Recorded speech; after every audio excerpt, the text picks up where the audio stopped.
बिस्मिल्लाहिर्रहमानिर्रहीम।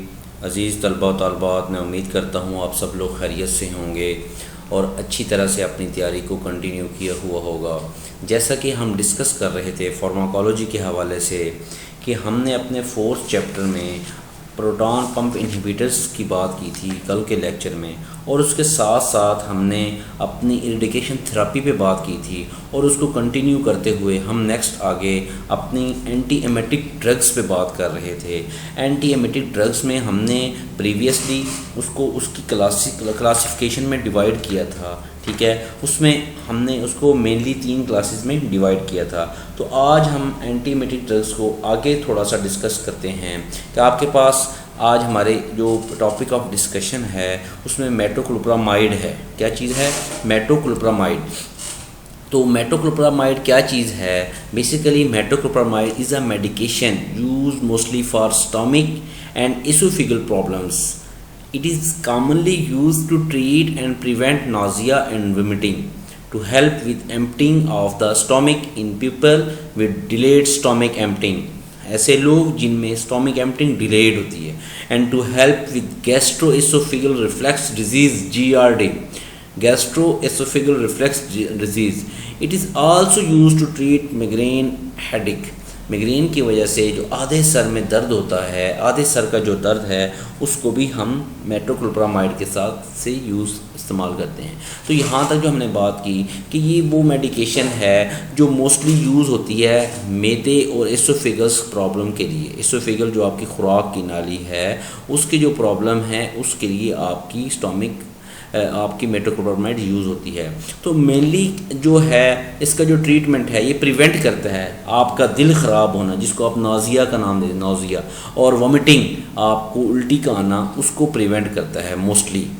और ये इसमें भी हेल्प करता है आपके एम्पटिंग ऑफ स्टमक में, और एम्पटिंग ऑफ स्टमक किन लोगों का जिनमें डिलेड स्टमक एम्पटिंग का हो, ठीक है.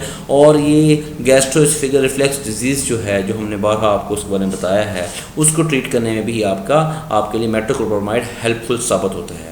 और ये ट्रीट करता है मिग्रेन, हेडेक, आधे सर का दर्द. आधे सर के दर्द के लिए भी आपका मेटोक्लोप्रामाइड यूज़ हो रहा है. तो मेटोक्लोप्रामाइड के बारे में जब हम बात करते हैं तो इसमें बेसिकली ये जो इसका सेंट्रल एंटीमेटिक इफेक्ट है मेटोक्लोप्रामाइड का, उसके तो ये ब्लॉक करता है D2 रिसेप्टर्स को. इसमें CTZ जोन से क्या मुराद है? Chemo receptor trigger zone. Chemo receptor trigger zone क्या होता है? क्या करता है? सेंट्रली ये ब्लॉक कर देता है आपके D2 रिसेप्टर्स को. D2 रिसेप्टर्स को किसमें? CTZ जोन में. CTZ stand for chemo receptor trigger zone is an area of the medulla oblongata. ये जो कीमो रिसेप्टर ट्रिगर जोन है ये बेसिकली कौन सा जोन है? Medulla oblongata. That receive inputs from blood born drugs और hormones. ये रिसीव करते हैं इनपुट्स किससे? ब्लड बॉर्न ड्रग्स से या हार्मोन से, और कम्युनिकेट करता है with other structure in the vomiting centre to initiate vomiting. तो आपका जो मेटोक्लोप्रामाइड है ये ब्लॉक करता है D2 रिसेप्टर को. किसमें? आपका किस एरिया में? CTZ जोन में, कीमो रिसेप्टर ट्रिगर जोन में, ठीक है. तो उसमें जब ये इसको ब्लॉक करता है तो ये बेसिकली आपका ये एरिया कौन सा है? मेडुला ऑब्लोंगेटा का एरिया है, जो रिसीव करता है inputs from blood brain born से या हार्मोन, और कम्युनिकेट करता है with other structure in the vomiting centre. इसके लिए इनिशिएट करने के लिए, वोमिटिंग के लिए. ये CTZ के बारे में बताया जा रहा है, लेकिन उस जोन में D2 रिसेप्टर को जो ब्लॉक करता है वो कौन सा है? मेटोक्लोप्रामाइड की बात होती है. तो मेटोक्लोप्रामाइड को हम प्रेफर अगर देखते हैं तो मेटोक्लोप्रामाइड इंक्रीज़ करता है किस चीज़ का? Action of acetylcholine at muscarinic receptor in gut, जिसकी वजह से ये क्या करता है? ये इंक्रीज़ करता है action of acetylcholine at muscarinic receptors पे ये इसका एक्शन इंक्रीज़ कर रहा है, ठीक है. किस में? गट में. विच क्या काज करता है? Increase tone of lower oesophagus sphincter. हमने बात की थी स्फिंक्टर की आपकी, जब हम स्टोमिक की एनाटॉमी में आपसे बात कर रहे थे, तो इसमें इंक्रीज करता है tone of lower oesophagus sphincter, ठीक है. और साथ साथ क्या करता है? रिलैक्स पाइलोरिक स्फिंक्टर, रिलैक्स करता है पाइलोरिक स्फिंक्टर को. पाइलोरिक H पाइलोरी से पाइलोरिक जो स्फिंक्टर है हमारा उसको रिलैक्स करता है, और इंक्रीज करता है peristaltic movement and emptying of upper GIT, upper gastroesophageal जो आपका ट्रैक है उसकी एम्प्टिंग को और इंक्रीज़ करता है आपकी पेरिस्टालसिस को, ठीक है। तो इसमें जब हम इसके यूजेस पे बात करते हैं, बेसिकली हम जब बात करते हैं मेटोक्लोप्रामाइड पे, तो benzamide block dopamine 2 receptor in CTC and vomiting centre, prokinetic properties that oesophageal clearance, ठीक है, enhance gastric emptying and shorten bowel transit time, less effective than ondansetron और ड्रोपिरोल, ठीक है। Most commonly administered dose of 10 mg 10 milligram IV is not effective for prevention of PONV। तो इसमें आप metoclopramide structurally related to procainamide, ठीक है, जिसमें lacks of lactic acid and आपके एंटी रिदमिक एक्शन आपके इंक्लूड कर रहे हैं, स्ट्रक्चरली उसके रिलेटेड है, ठीक है। फार्माकोलॉजिकल एक्शंस पे जब हम बात करते हैं तो एंटीएमेटिक एक्शन है, प्रोकाइनेटिक एक्शन में इंक्रीज करता है लोअर एसोफेगल स्फिंक्टर टोन और इंक्रीज करता है गट पेरिस्टालसिस एंड एम्प्टिंग और relaxation of pyloric antrum and duodenal cap. तो इसमें जब हम इसकी यूजेस पे बात करते हैं तो ये बेसिकली नाजिया एंड वोमिटिंग, इसकी वजह से due to GIT disorder most surgical conditions में यूज़ होता है, ठीक है। साइटोटॉक्सिक ड्रग्स और आपके पास रेडियोथेरापी में ये यूज़ हो। और सेकेंडली टू एम्प्टी स्टोमिक के हवाले से बिफोर इमरजेंसी एनेस्थीसिया में भी आपका मेटोक्लोप्रामाइड यूज़ होता है। और इसको आप इसके साथ साथ एम्प्टिंग स्टोमिक इसमें इन लेबर में और आप डायबिटिक गैस्ट्रो पैरासिस जो आपकी डिलेड गैस्ट्रिक एम्प्टिंग हो रही है उसमें भी आप इसको यूज़ कर सकते हैं, ठीक है। इस हवाले से अगर हम अगेन इसके मैकेनिज्म ऑफ एक्शन में बात करते हैं, metoclopramide and domperidone are dopamine D2 receptor antagonist within the gastrointestinal tract. Activation of D2 receptor block cholinergic smooth muscle stimulation. Blocking D2 will unblock the cholinergic smooth muscle stimulation, ठीक है। तो metoclopramide basically इसके adverse effects, इसकी कंट्राइंडिकेशंस जब हम बात करते हैं तो सेंट्रल नर्वस सिस्टम के हवाले से जब हम बात करते हैं तो ये डिप्रेशन काज करता है। क्या काज करता है? डिप्रेशन, रेस्टलेसनेस, ठीक है, आपका फेशियल स्पॉज्म हो जाता है इसमें, ठीक है। तो अगर आप एंडोक्राइन सिस्टम की बात करते हैं तो आपके पास इसमें इसकी एंडोक्राइन सिस्टम में आपका गैनोकोमेस्टिया आपका इसमें कंसिडर किया जा रहा है, ठीक है। तो अगर आप इसकी लैक्टेशन आपके पास हो रही है, ठीक है, तो अगर इसकी कंट्राइंडिकेशन पे जब हम बात करते हैं तो प्रेगनेंसी प्लस लैक्टेशन में कंट्राइंडिकेटेड है, ठीक है। और रीनल प्लस हेपेटिक एम्पेयरमेंट में आपका जो मेटोक्लोप्रामाइड है वो कंट्राइंडिकेटेड है। तो इस हवाले से अब हम इसको कंट्राइंडिकेटेड करते हैं पेशेंट विद एपिलेप्सी और antipsychotic drugs that can cause extra pyramidal symptoms, तो उसमें ही आपका मेटोक्लोप्रामाइड क्या है वो उनको प्रोहिबिट किया जाता है। तो मेटोक्लोप्रामाइड के हवाले से जब हम इसकी कंट्राइंडिकेशन पे बात कर रहे हैं तो इसमें हमने ये आपको जब बताया है इसकी प्रिकॉशन के हवाले से, ये अगर प्रेगनेंसी प्लस लैक्टेशन है तो इसको मत यूज़ करें, रीनल प्लस हेपेटिक एम्पेयरमेंट है तो इसको मत यूज़ करें। तो अगर रिसेंट GI सर्जरी हुई है तो आपको मेटोक्लोप्रामाइड मत यूज़ करें, मेटोक्लोप्रामाइड की नीड नहीं है इसमें, ठीक है। तो आप प्रोलैक्टिन डिपेंडेंट ब्रेस्ट कार्सिनोमा में भी आप प्रोलैक्टिन डिपेंडेंट जो आपके ब्रेस्ट कार्सिनोमा हैं जो प्रोलैक्टिन पे डिपेंड कर रहे हैं उसमें भी आप मेटोक्लोप्रामाइड को यूज़ नहीं करेंगे। तो इसके अगर हम डोज पे बात करते हैं तो 10 milligram thrice a day oral IM IV, इसमें तीनों रूट ऑफ एडमिनिस्ट्रेशंस के हवाले से अगर हम इसको एडमिनिस्टर करते हैं तो ये बेयरेबल है, ये इसको यूज़ किया जा सकता है। लेकिन आप इसको मत इस तरह से इजी रिलैक्स लें कि आप जिस तरह से बाकी प्रोटॉन पंप इनहिबिटर्स या दूसरे आपके केमिकल्स हैं उनको आप अगर यूटिलाइज़ करते हैं तो सेम वही सिनेरियो आप मेटोक्लोप्रामाइड के केस में भी देखेंगे। नहीं, इस तरह से नहीं है। मेटोक्लोप्रामाइड को आपने extra consciousness, extra precautions, extra weightage के थ्रू इसको हमने यूटिलाइज़ करना है। तो अगर हम इसकी उसमें इंजेक्टिबल पे बात करें तो 2 मिलीलीटर इसका इसमें हम इसको इंडिकेट कर रहे हैं। तो इसके कुछ ब्रांड्स ऑफ एंटीमेटिक ड्रग्स पे हम बात करते हैं। जब एंटीमेटिक ड्रग्स के ब्रांड्स के हवाले से उसमें आपके पास डोमपेरिडोन मार्केट में मोटिलियम के नाम से अवेलेबल है, ठीक है। आपके पास क्लोरप्रोमाज़िन। क्लोरप्रोमाज़िन आपके पास मार्केट में लार्जेक्टल के नाम से मार्केट में आपके पास अवेलेबल है, ठीक है। इस तरह आपके पास प्रोक्लोर पैराजीन स्टीमेटिल के नाम से आपके पास मार्केट में अवेलेबल है। ये आपकी एंटीमेटिक ड्रग्स हैं, एंटीमेटिक्स के हवाले से हम इसको ट्रीट कर रहे हैं। उसके बाद आपके पास प्रोमिथाज़ाइन, इसमें वो आपके पास ओमाइन और फिनर्जन जो आपके पास आपके मार्केट में अवेलेबल आपकी केमिकल साल्ट्स हैं उसमें अवेलेबल है। साइक्लेजीन आपके पास मर्जीन के नाम से मार्केट में अवेलेबल आपका केमिकल साल्ट्स है, केमिकल ब्रांड है, ठीक है। बाईमेथाइड्रेनेट आपके पास ग्रेविनेट के नाम से ड्राइनेट आपके पास ग्रेविनेट जो सर्ल की मैन्युफैक्चरिंग है वो आपके पास इस सूरत में अवेलेबल है। तो इसके साथ साथ आपके पास मैक्लेजीन भी अवेलेबल है जो मार्केट में आपके पास नेविडॉक्सिन के नाम से आपके पास मौजूद है।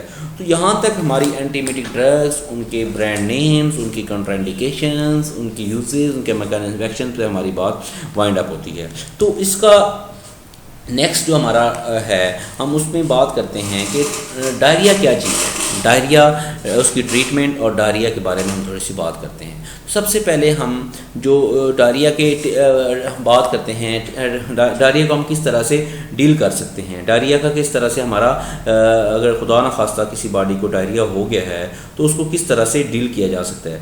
उसमें सबसे पहले हम जो है इमरजेंसी ट्रीटमेंट में हवाले से बात करते हैं। बेसिकली अगर मैं आपको थोड़ा सा बताता चलूँ कि डायरिया होता क्या है। डायरिया एक ऐसी कंडीशन है जिसमें फीसिस डिस्चार्ज होते हैं किसी बाउल से फ्रीक्वेंटली और उनका लिक्विड फॉर्म में होती हैं। बेसिकली अगर आपका कंसेप्ट लेना चाहे डायरिया क्या चीज़ है, diarrhoea is a condition in which faeces are discharge from the bowels frequently and in a liquid form. किस फॉर्म में? लिक्विड फॉर्म में फीसिस का उसमें होना वो आपका क्या कहलाता है, डायरिया के ज़ुमरे में आता है।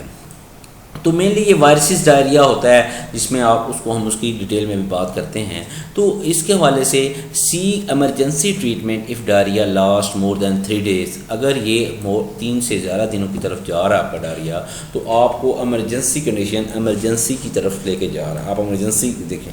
Is associated with high fever, अगर आपका डायरिया 3 दिन से ज़्यादा है, आपको हाई ज़्यादा बुखार है, ज़्यादा बुखार से मुराद क्या है, आप 102, 103, 104 पर बुखार में हैं, सीवियर इलनेस है, ठीक है, आप इल हैं, आपकी बॉडी हेल्पलेस हुई है, आप बिल्कुल हेल्दी बॉडी नहीं है और ब्लड इन स्टूल, आपके स्टूल्स में ब्लड है, तो आपको आपका जो है उसको देखना होगा आपकी ट्रीटमेंट से। देखें एक पिक्चर्स आपको प्रोबायोटिक जो आप इसमें आप ले रहे हैं उसमें आप देख रहे हैं किस तरह से आप वाइट डिहाइड्रेशन कर रहे हैं, किस तरह डाइट प्लान आपका उसमें ट्रीट कर रहे हैं, किस तरह ये आप सारी इस पिक्चर में पिक्चर सेल्फ एक्सप्लेनेटरी पिक्चर आप देख रहे हैं, ठीक है। तो ये टिप्स हैं अगर आप इस कंडीशन में हैं तो किस तरह से आप पराठे से जान छुड़ा के आपने किस तरह स्लाइस पे आना है, किस तरह से आपने अपनी वाटर के लेवल और किस तरह से आपने बनानास यूज़ करके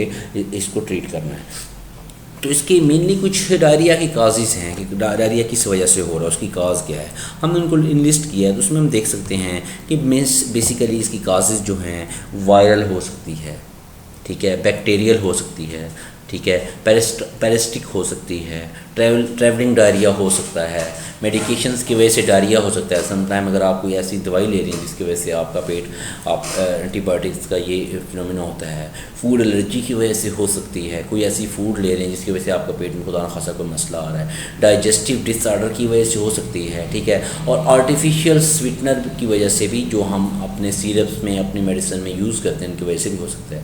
तो अगर इसकी डिस्क्रिप्शन पे बात करें तो वायरल इन्फेक्शंस में वायरल गैस्ट्रो एंटेराइटिस और आपका नोरोवायरस जो है ये मेनली आपका अफेक्ट कर आपकी बॉडी के इसमें डायरिया का काज बनते हैं।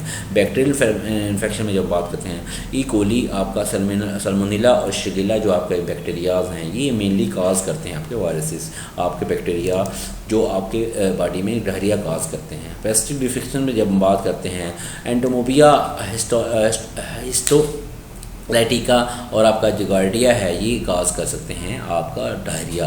ट्रैवलिंग डायरिया की काज क्या है, कंजम्पशन फूड हो रही है, ये ड्रिंक किया है कंट्राइंडिकेटेड विद बैक्टीरिया और वायरसेस। जो बैक्टीरिया वायरस और आपके पैरासाइट्स आपको ऊपर किए गए हैं, तो वो पैरासाइट्स वो बैक्टीरिया जब आप ट्रैवलिंग में होते हैं तो वो आपके फूड और आपकी ड्रिंक्स को कंट्राइंडिकेटेड करके वहाँ से वो आप अटैक करते हैं, जो आपके लिए खुदा न खास्ता नुकसानदेह साबित होता है। मेडिकेशंस के हवाले जब हम बात करते हैं, antibiotics and long term use of proton pump inhibitors, जो आपके पीपीआईज़ हैं, ओमेप्राजोल है, उनका या एंटीबायोटिक्स का अगर आप लॉन्ग टर्म यूज़ करते हैं तो इंक्रीज़ करता है risk of clostridium deficit infections, जिसकी वजह से आपकी बॉडी में डायरिया हो सकता है। फूड एलर्जीज़ की जब हम बात करते हैं, काउज मिल्क है, एग है, सी फूड है, सी है, तो ये चीज़ें आपकी बॉडी में डायरिया काज कर सकती हैं। लैक्टोज इंटॉलरेंस हो सकती है आपकी बॉडी में, ये इनकी चांसेस हैं, ये वजूहात हो सकती हैं।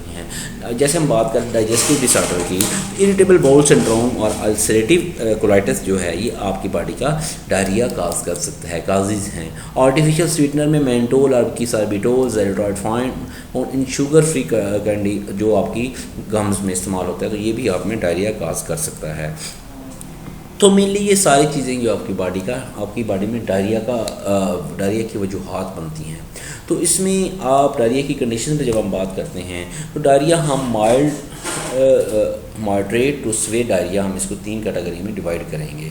तो सबसे पहले आपके पास does not affect daily activities 1 to 3 loose आपके स्टूल जो होते हैं पर डे आपका ये इसमें डायरिया में कंसिडर किए जाते हैं।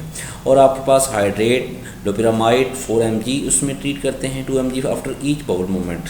और अगर आप मॉडरेट है, affect daily activities 3 to 5 loose stools per day, no fever, no blood in stool, कोई उसमें नहीं हो रहा, तो हाइड्रेट, एंटीबायोटिक्स, लेवोफ्लॉक्सासिन, एजिथ्रोमाइसिन या आप लोपिरामाइड जो आपके कैटेगरी में आ रहे हैं, जिसमें आप अमोनियम वगैरह होते हैं, ओपाइड डेरिवेटिव्स आपके आ रहे हैं, तो वो आप उनको ट्रीट करते हैं।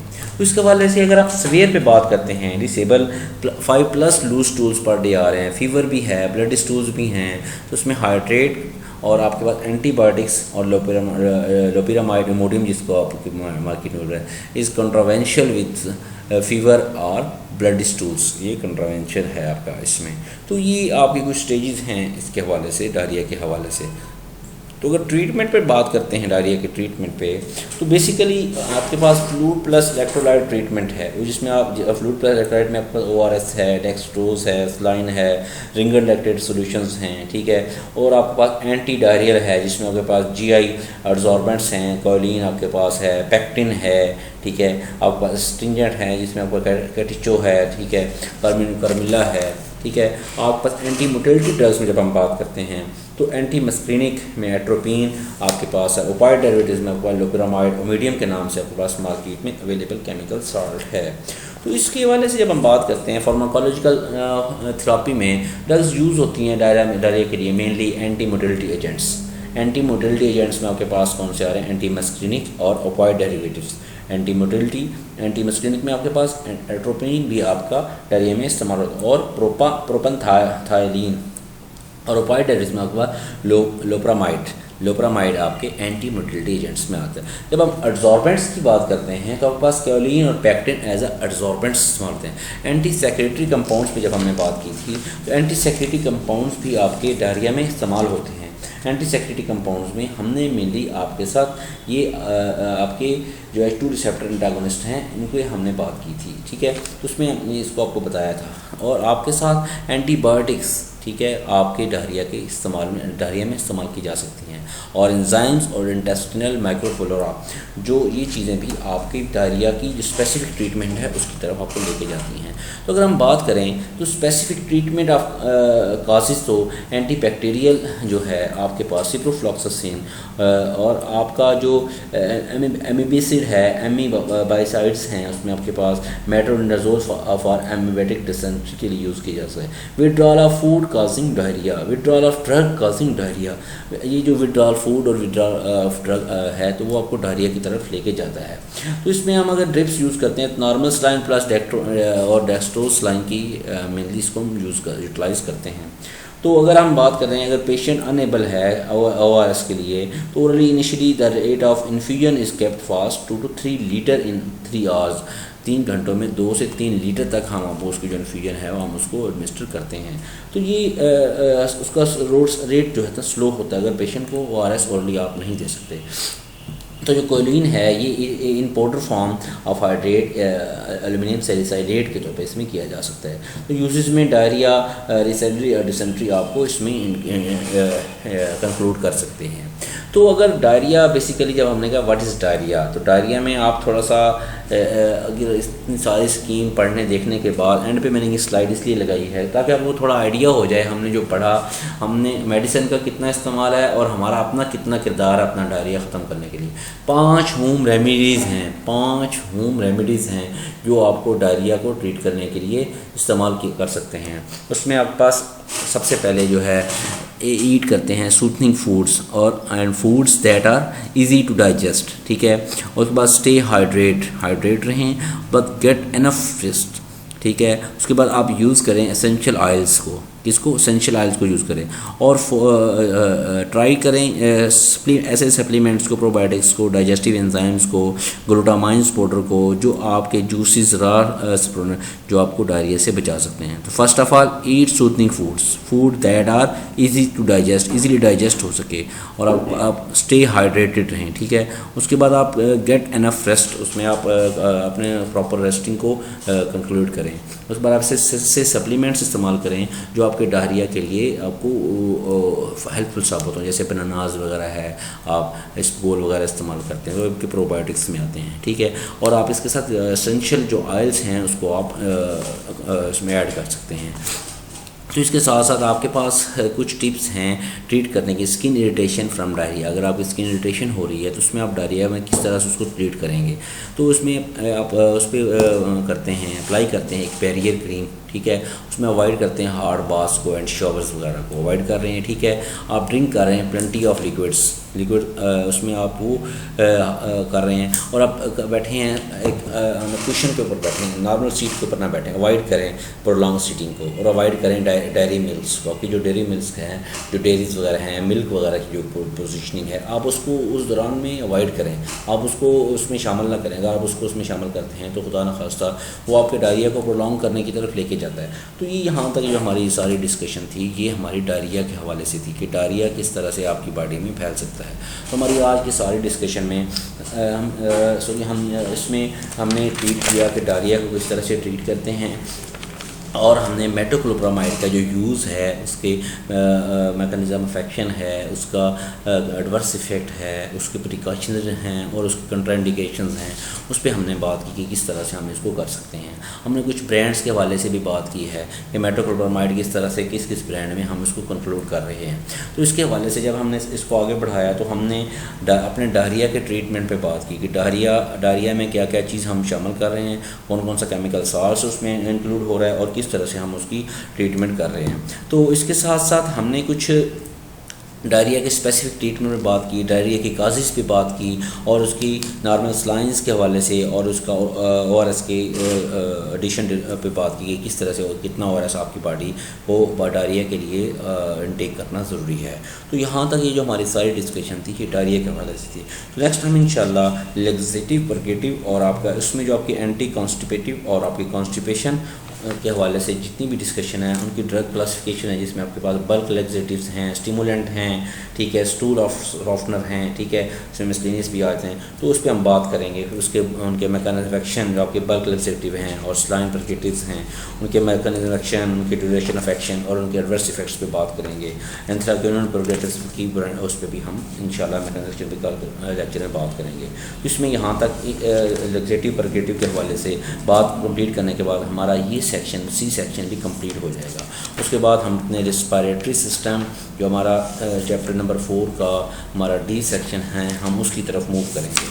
तो मैं उम्मीद करूँगा कि आप इसको जो हमारा कल नेक्स्ट लेक्चर है लेग्जेटिव परगेटिव के हवाले से इसको भी आप बखूबी देखेंगे, ठीक है। और बाकी जो हमने आज डिस्कस किया उसको भी आप बखूबी देखेंगे और उससे बेनिफिट हासिल करेंगे। तो हम कोशिश करेंगे कि साथ साथ हम अपने कुछ लेक्चर्स में आपके साथ इस किस्म की कुछ स्कीम बनाएंगे कि हम अपने प्रैक्टिकल्स को भी ऐड करते हैं, ताकि हम अपने प्रैक्टिकल्स को रिवाइज़ करें कि हमने किस तरह से प्रैक्टिकल करना है। आपके प्रैक्टिकल लिस्ट भी ग्रुप में शेयर कर दूँगा मैं, और आप लोग कोशिश करें कि आप लोग लेक्चर को गौर से तवज्जो से सुनें, ठीक है। अगर कहीं आपको समझ नहीं आती या कहीं कोई कन्फ्यूजन है तो आप फ़ौरन कांटेक्ट करें।